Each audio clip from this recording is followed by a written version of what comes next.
ಯಾವುದೇ Diplomat passport ಇತ್ಯಾದಿ ರದ್ದು ಮಾಡಲಿಕ್ಕೆ ಅದರದ್ದೇ ಆದಂಥ ಪ್ರೊಸೆಸ್ ಇದೆ ಮತ್ತು ಡಿಪ್ಲೊಮ್ಯಾಟ್ ಪಾಸ್ಪೋರ್ಟ್ ಈಗ ಕೋರ್ಟ್ನಲ್ಲಿ FIR ಇತ್ಯಾದಿ ಫೈಲ್ ಮಾಡಿದ್ದಾರೆ.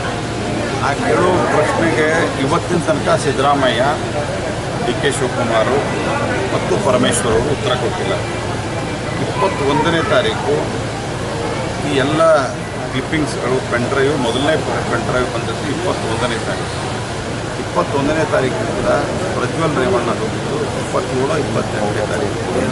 2 ದಿವಸ ಏನು ಕತ್ತೆ ಕಾಯ್ತಿದ್ರು ನೀವು, ಉತ್ತರ ಕೊಡ್ತಾ ಇತ್ತು. ಯಾಕೆ ಅವ್ರ ಮೇಲೆ FIR ಮಾಡಿ ಅವ್ರನ್ನ ಡಿಟೈನ್ ಮಾಡಲಿಲ್ಲ ನೀವು?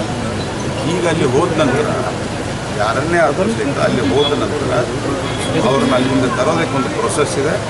ಭಾರತ ಸರ್ಕಾರ ಆ ಕಾನೂನಿನ ಪ್ರಕಾರವಾಗಿ ಏನು ಪ್ರೊಸೆಸ್ಸನ್ನು ಮಾಡಬೇಕು ಎಲ್ಲ ಮಾಡಿ ರಾಜ್ಯ ಸರ್ಕಾರಕ್ಕೆ ಸಹಕಾರ ಕೊಡಲಿಕ್ಕೆ ತಯಾರಿದ್ದೇ ಇದೆ.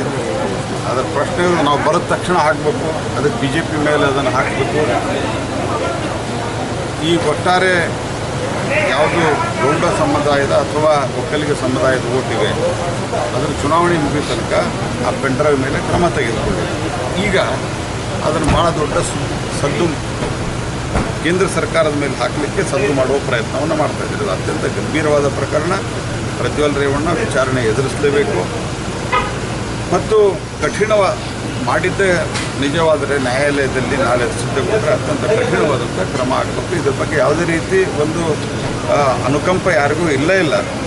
ಅದರ ಪ್ರಶ್ನೆ ಇರೋದು ಕರ್ನಾಟಕ ಸರ್ಕಾರ ಇದರಲ್ಲಿ ತನಿಖೆಗಿಂತ ಹೆಚ್ಚು ರಾಜಕಾರಣವನ್ನು ಮಾಡಲು ಹೊರಟಿದೆ. ಸರಿ,